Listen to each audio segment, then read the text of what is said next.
여러분, 2050년? 지금으로부터 딱 25년 정도 뒤인데 어떤 세상이 펼쳐질지 상상이 되시나요? 하늘을 나는 자동차라든가 인공지능이 알아서 모든 걸 다 해주는 그런 세상. 너무 공상과학 영화 같다고요? 글쎄요, 최근 전문가들의 분석을 보면 이게 생각보다 훨씬 더 가까이 와 있을지도 모릅니다.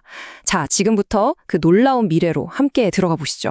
오늘 이야기의 시작은요, 미래학자 닉 보스트롬의 이 한마디에서부터 출발합니다. 2050년이면 모든 과학 연구는 초지능 AI가 할 거다. 인간 그냥 취미로 하는 거지. 와, AI가 모든 걸 발견하고 인간은 그저 옆에서 취미생활하는 사람이 된다니 정말 좀 충격적이지 않나요? 이 도발적인 예측이 바로 오늘 우리가 탐험할 미래의 분위기를 아주 제대로 보여주고 있습니다. 자, 그럼 먼저 가장 기대되는 이야기부터 시작해 볼까요? 일부에서는 2050년을 향한 아주 유토피아적인 약속들, 정말 공상과학 영화의 한 장면이 현실이 되는 그런 놀라운 가능성들을 한번 살펴보겠습니다. 와, 이 목록만 봐도 정말 가슴이 막 뛰지 않나요? 인간처럼 스스로 생각하고 배우는 인공 일반지능, 그러니까 AGI가 새로운 과학 법칙을 막 발견해내고요. 태양처럼 거의 무한한 청정 에너지를 만드는 핵융합 발전이 드디어 상용화된다는 겁니다. 그리고 우리 인류는 마침내 저 붉은 행성, 화성에 발을 내딛게 되고요. 상상만 해도 정말 엄청난 도약이죠.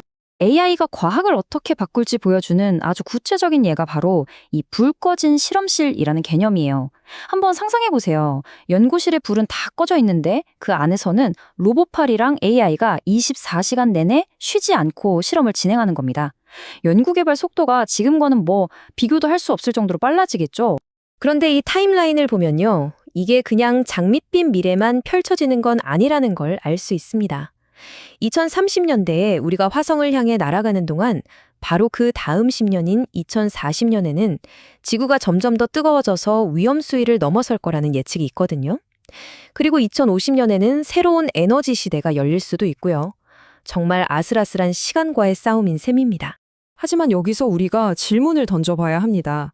이렇게 멋지고 엄청난 미래가 과연 아무런 어려움 없이 그냥 우리에게 보장된 걸까요? 자, 이 질문을 시작으로 지금부터는 이 장밋빛 전망 뒤에 숨어있는 아주 현실적인 문제들을 들여다보겠습니다. 네, 맞습니다. 이 꿈 같은 미래로 가는 길이 결코 순탄치만은 않아요. 이 모든 약속들을 가로막을 수 있는 우리가 반드시 넘어야 할 두 가지 거대한 현실의 벽을 지금부터 한번 점검해 보겠습니다. 첫 번째 장애물은요, 놀랍게도 AI의 똑똑한 머리가 아니에요. 바로 AI가 먹고 배울 식량입니다. 다시 말해 데이터 문제죠. 아무리 천재적인 AI 알고리즘이 있다고 해도 그걸 학습시킬 데이터, 즉 먹을 게 없으면 아무 쓸모가 없다는 뜻입니다. 바로 이겁니다. 이게 핵심이에요. 한쪽에서는 AI 모델, 그러니까 소프트웨어는 정말 눈부시게 발전하고 있거든요. 근데 문제는 이 똑똑해진 AI를 가르칠 교재, 즉 실제 실험실에서 얻어내는 진짜 고품질 데이터는 구하기가 너무너무 힘든 거예요. 바로 여기서 데이터 병목 현상이 생기는 겁니다. 역시 돈의 흐름을 꿰뚫어보는 투자자들은 이 점을 정확히 보고 있더라고요. 중요한 건 AI가 뭘 할 수 있느냐가 아니라 그 능력을 키워줄 데이터라는 먹이를 우리가 어떻게 그리고 얼마나 먹일 수 있느냐는 거죠. 그리고 두 번째 장애물, 바로 이 숫자입니다. 플러스 2도. 이게 무슨 뜻이냐면 2040년쯤 되면 지구 평균 온도가 산업화 이전보다 2도 올라가는 게 이제는 거의 피할 수 없는 현실이라는 겁니다. 이건 더 이상 만약에가 아니에요. 우리가 좋든 싫든 마주해야만 하는 현실이고요. 앞으로 우리가 어떤 기술을 개발하든 이 2도 더 더워진 세상이라는 무대 위에서 해야 한다는 뜻입니다. 자, 이 현실 앞에서 인류에게는 크게 두 가지 길이 놓여 있습니다. 왼쪽 길은 지구공학이라는 아주 위험한 도박이에요. 일부 국가가 독단적으로 대기에 입자를 뿌려서 인공적으로 햇빛을 가리는 건데 이게 어떤 부작용을 낳을지 아무도 모르고 나라 간에 큰 갈등을 일으킬 수도 있죠. 하지만 오른쪽 길에는 엄청난 기회가 있습니다. 대기 중에 골칫거리인 이산화탄소를 붙잡아서요. 이걸로 플라스틱이나 연료, 심지어는 의약품 같은 비싼 제품으로 바꿔버리는 탄소 가치화 기술입니다. 이건 쓰레기를 황금으로 바꾸는 현대판 연금술이나 마찬가지죠. 자, 이제 마지막 3부입니다. 앞에서 이야기한 이 거대한 도전들, 이게 그냥 장애물로만 끝날까요? 천만에요. 바로 이 문제들 속에 혁신과 투자를 위한 새로운 개척지, 21세기의 뉴 골드러시가 숨어 있습니다. 그 기회를 함께 찾아보시죠.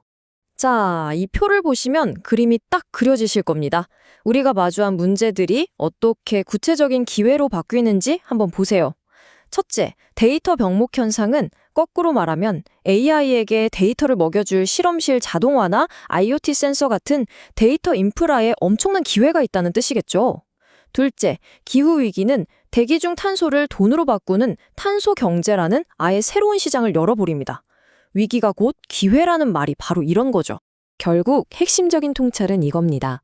가장 큰 기회는요, AI라는 화려한 결과물 그 자체가 아니라 그 결과물을 가능하게 하는 기반 기술, 그러니까 골드러시 시대에 곡괭이와 삽을 만드는 데 있다는 거예요. 왜냐고요? 금을 직접 캐는 건 실패할 수도 있지만 금을 캐려면 누구나 곡괭이랑 삽은 사야 하니까요.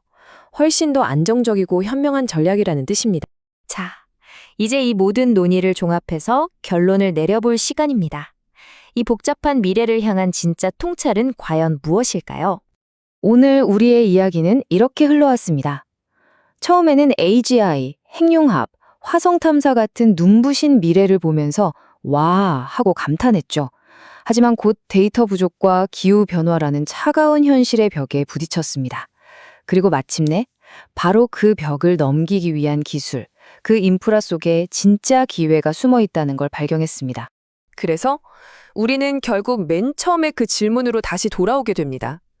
닉 보스트럼의 예측처럼 AI가 모든 과학을 처리해서 인간이 정말 취미 과학자가 된다면 우리 인류의 진정한 역할은, 우리가 해야 할 진짜 일은 대체 무엇이 될까요? 어쩌면 답을 찾는 것보다 이런 근본적인 질문을 던지고 함께 고민하는 것, 그게 바로 우리에게 주어진 새로운 일이 될지도 모르겠습니다. 여러분의 생각은 어떠신가요?